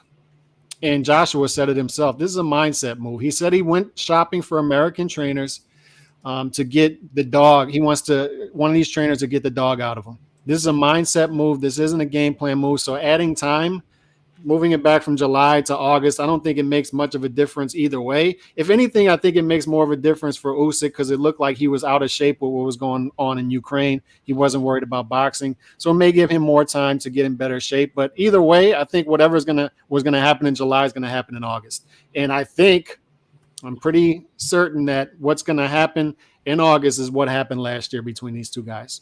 I think once Joshua gets hit, he reverts right back to who he was. If he opens up more, he leaves more angles for a master boxer like Usyk, and he loses either way. Yeah, I don't think, look, it's just not enough time. It just isn't, and like have there been instances, and the most recent one I could think of at heavyweight anyway was Fury. You know, he switched trainers and, you know, fought differently against Wilder, but that was against someone that people arguably feel he beat. Like, that wasn't against somebody that beat him up. You know what I mean? It's just a little different here. And he's much more versatile too, D-Style. So yeah, exactly. But the thing is, I don't know. I have no clue if AJ is going to even improve or digress. We don't know if he's going to show improvement with Robert Garcia. Sometimes fighters digress a little bit in the first 1 or 2 fights with trainers before they start improving. Like, you know what I mean? Because it's a transition. Now, I've also heard, like, Basic Kid last week was saying, or the week before, he was saying that, he's just there as an advisor. Well, what good is that going to do? I mean, it's just like, what's going on over here? I just don't know what that means. Like, okay. I don't think he's just there as an advisor, bro. Yeah, I don't know. I'm just going by what, you know, you said. But with that said, look, I am hoping it's a better fight, but man, it might be a more one-sided fight this time around, to be honest with you. And I don't know if Age is going to be the same after that. Like, mentally, I just don't know. I have a feeling, though. I just have this feeling he's going to pull out of the fight. Ooh. I don't think it's going to happen in August or this year. You know what it is, too? Because they keep pushing it back and pushing it back and pushing it back. At some point, they're just going to say, you know what? Let's just scrap it all together. And they've already been talking about Wilder, and they've been talking about other fights for AJ too. That would be. Beeb, didn't you say something last year about Saudi Arabian money? And when we were talking about, I believe it was Joshua versus Fury at the time, when the whole rematch clause with Wilder was going on. That money can disappear at any point. A Prince dies, the Floyd Mayweather exhibition got pushed back. So I kind of think that this is going through. I think they had some issues with WWE that not paying WWE in the past. And, yeah, you know, that's crazy. One more impromptu question for you guys before we close it out. Just, you know, really quick. Let's kind of do a follow up. We talked last week about Crawford Spence. You know, it's still not here, still not signed. It was 3/4 last week. Is it closer this time? I don't know. I heard rumors. There was a lot of clickbaity titles out there saying the fight's official. Spence saying he hasn't seen a contract yet. Crawford saying the same thing. I don't know what's going on. Beeb, are we going to get this fight this year? Are you feeling the same still? I think we're going to get it this year. I think they're going to make a push for it. Yeah. Think so? All right. Yeah. True score. We're going to get the fight, brother? I mean, maybe we will, maybe we won't. Honestly, man, I might be alone on this one, but I just don't care anymore. I don't care. The fight doesn't mean what it meant a couple years ago. And I'm going to tell you why. I like Crawford and Spence. I'm going to tell you why. So much time has passed by that they've allowed guys, younger guys, to develop to now where people can actually legitimately question. I know maybe like Jerron Ennis hasn't won a title or a big name, so to speak, but based on the eye test, you got some people out here claiming that Ennis is better than a Crawford or a Spence. Now, I don't think he's better than Crawford. I think Crawford's the best welterweight. But when it comes to the subject of Spence, I mean, I'm not going to be mad if you say Boots is better than Spence. So my thing is this: even if you don't think Boots is better than one of these guys, it's gotten to a point now where there's a contingent of people that think Boots is the best thing since sliced bread. And whoever wins this fight, they're just going to say, okay, well, they won the fight. Go see Jerron Ennis. And that's what it is. So that for me, I'll watch the fight. You know, I'm sure I'll get excited about it when it happens. You know, when I actually see them walk into the ring, because that's what it's going to take for me to believe that it's happening. But I'm just not a fan of the aftermath that I know was coming after the fight. Because if Crawford loses, right, they're going to say that PBC aged out Crawford. If Spence loses, they're going to say, well, the car crash and all these things, and he's weight drained, the eye injury. Yeah, so that's really like the main thing that's kind of like preventing me from really getting overly excited about Crawford Spence. I'm sure it'll be a great fight. It's just to me, it's not under the best circumstances. That's just me though. I hear you, Calix. Are we gonna get this fight? Yes. Still. Yes. So. And yes. And I don't know if y'all heard the rumor about Fundora wanting to go down and fight Errol Spence Jr. at 147. I don't know how he's going to drain himself with that frame to 147, but he said if that fight falls through, if that matchup falls through, he wants to fight Errol Spence at 147. And what a fight that would be. But no, We don't always get what we want, but we get what we need, and we will get what we need from this fight. All of the belts consolidated. Also, I would push back heavily against anybody pushing those narratives that were just mentioned, which will happen. You're absolutely right; they will happen. Had this fight happened a couple of years ago, we wouldn't have had those narratives. But both the guys are coming off career, you could argue, career best performances against Ugas. Spence I looked agree. great, in my opinion. And then also Crawford looked great against Porter. Both named guys in the division. So I think coming off of career best possible performances for all the belts, we're getting this possibly at the best time, you could argue. But we will see those narratives. You're absolutely right. But I think we'll get the fight. Do you know Spence's favorite already? Is he favored? Yeah, he's like Betting Crawford. He's like a minus 150 right now. I'm all good to over me. Crawford. He's I'm all over that. I was gonna bet Crawford any damn way. So Me too. You know what did it for me when I looked at that fifth round when Ugas hurt him. I said to myself, Crawford is not letting him off the hook, man. no. He's not letting. And Crawford probably creates that those moments more often too. I think his foot speed is going to be the big difference in the fight. Well, what everybody's looking at, Beeb, is Crawford has been known to start slow in fights, and Spence is going to jump on him early because this will be an action fight. That's the beautiful thing about this. Is it's not only a big fight. Some casual will be interesting, but it's a big fight for boxing fans because it's setting up to be an action fight. Both guys like to fight. Both guys are killers, particularly Crawford. But Crawford is the best finisher in the sport, one of the best finishers up there with Inoue, Canelo. There's a reason those guys are on top pound for pound list. And better be it. They're killers. They have the finishing touch. And I just think at some point, what you just said, likely middle round, somewhere around there, Crawford's going to catch Errol Spence with something, and it's going to be. Ugas hurt him in that fifth round, man. He buckled him. He staggered him into the ropes. You can even argue that could have been called a knockdown. The ropes held him up. Yeah, that was a. That's what I thought. Yeah, right, BT, right? Yeah, that's what I thought. I was yelling at the damn TV. I'm like, why? Knockdown, right, BT? Why is that a knockdown? That's not a knockdown. So let me say this. So look, obviously, BT, I was with you like last year. I was like done with this fight, but ever They lured since you back in. Crawford knocked I'm a junkie, man. I stop can't Porter. be anything. I think Spence unifying all those belts. It'll be for undisputed, and I don't think it's a bad thing that someone's waiting as a contender when. No, it's not bad. So the fact that Boots is there. That's just the cycle of boxing. You know what I mean? There's always going to be somebody out. It's like when Calazaghe retired and dudes like Calix were like, oh, fight Frotch. Like, you know what I mean? Dude, he was done. You know what I mean? Like, there's always going to be that one dude that's still around. But my question, my question. Go ahead. Go ahead. My question would be: is if the winner of this fight, whether it's Spence or Crawford, are they going to stay at 147 for a Boots Ennis? I don't think so. They're going to have to pay those guys a lot of money. They already said they're going up. That division is loaded. They already said they're going up right after that. Stanley Onis is there. He can fight. Virgil's there. These guys at the bottom of that division can fight. Yeah, but Boots will be moving up himself. So he's a big dude for that weight class. True. So he'll be at 154 soon too. So maybe they'll go to middleweight. I don't know. But with that said, guys, I want to thank everybody for coming on. Everybody subscribe to True School Sports here on YouTube. Subscribe to Calix Boxing 2.0 here on YouTube, and subscribe to Joe Habib. That's Ringside Reporter live here on YouTube. Calix will be live tonight. Is that correct? No, not tonight. Tomorrow around noon, I'll be live. Tomorrow noon, Calix will be live.